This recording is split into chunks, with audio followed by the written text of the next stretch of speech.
Assalamualaikum warahmatullahi wabarakatuh. Nama saya Mandira Jagustin dengan NIM 2311202130 dari kelas HTND semester 4. Nah, di sini saya akan menjalankan sekaligus menjelaskan tugas ujian akhir semester mata kuliah Hukum Administrasi Negara dengan judul Konsep dan Dasar Hukum Perlindungan Hukum dalam Hukum Administrasi Negara.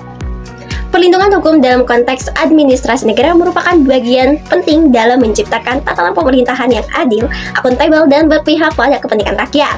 Nah, istilah ini juga mengacu pada jaminan hukum yang diberikan kepada warga negara agar tidak dirugikan oleh tindakan pemerintah, khususnya oleh pejabat administrasi negara. Nah, dalam praktiknya, perlindungan ini juga menjadi sarana pengawasan terhadap kekuasaan eksekutif agar bertindak dalam koridor hukum dan prinsip-prinsip pemerintahan yang baik. Nah, secara konseptual, perlindungan hukum mencakup dua aspek utama. Yang pertama yaitu perlindungan hukum preventif, yang kedua yaitu perlindungan hukum represif. Nah, perlindungan hukum preventif adalah upaya pencegahan agar tindakan, misalnya tindakan administrasi itu tidak melanggar hukum dengan adanya prosedur transparan dan pemberitahuan terlebih dahulu kepada pihak yang berkepentingan. Sementara itu, perlindungan hukum represif adalah upaya pemulihan ketika hak-hak seseorang telah dilanggar yang dapat dilakukan melalui mekanisme administrasi atau peradilan seperti gugatan ke Pengadilan Tata Usaha atau PT UN.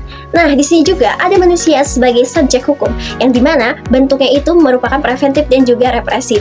Nah, perlindungan hukum merupakan instrumen penting bagi menjamin hak-hak setiap warga negara agar tidak dilanggar, baik oleh individu maupun oleh penguasa. Dalam sistem hukum modern, perlindungan terhadap hak asasi manusia dan juga kepentingan hukum individu tidak hanya dilakukan terjadi pelanggaran, tetapi juga melalui langkah-langkah pencegahan yang terencana. Dalam sistem hukum modern, perlindungan terhadap hak asasi manusia dan juga kepentingan hukum individu tidak hanya setelah terjadi pelanggaran, tetapi juga melalui langkah-langkah pencegahan yang terencana.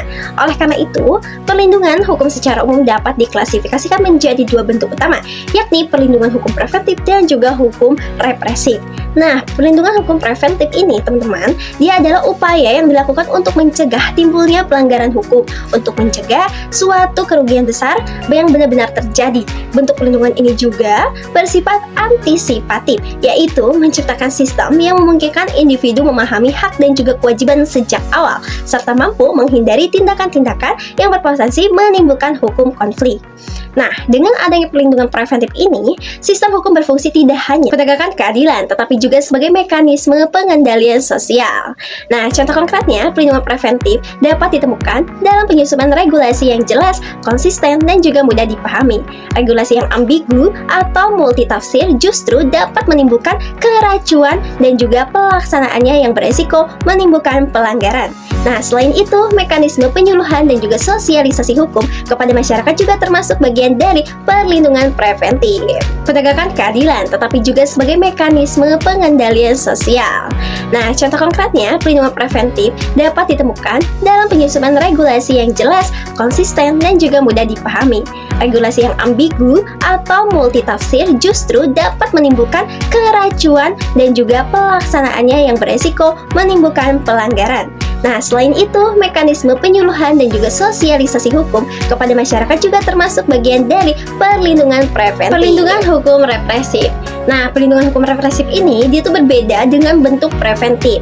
Perlindungan hukum represif dilakukan setelah terjadi pelanggaran atau tindakan yang merugikan pihak tertentu. Nah, bentuk perlindungan ini bertujuan untuk memberikan sanksi kepada pelanggar hukum sekaligus memulihkan hak-hak pihak yang dirugikan. Perlindungan represif ini bersifat korektif, yakni memulihkan keadaan agar kembali seperti semula atau mendeteksi keadilan substantif. Perlindungan represif ini biasanya dilakukan melalui proses peradilan, baik itu perdata maupun pidana, maupun tata usaha. Nah, proses ini melibatkan aparat penegak hukum seperti polisi, jaksa, hakim, dan juga advokat ke pengadilan agar persoalan tersebut diselesaikan melalui mekanisme hukum yang sah. Misalnya, dalam kasus pelanggaran perjanjian, pihak yang dirugikan dapat menuntut ganti rugi atau pembatalan perjanjian berdasarkan ketentuan hukum yang berlaku.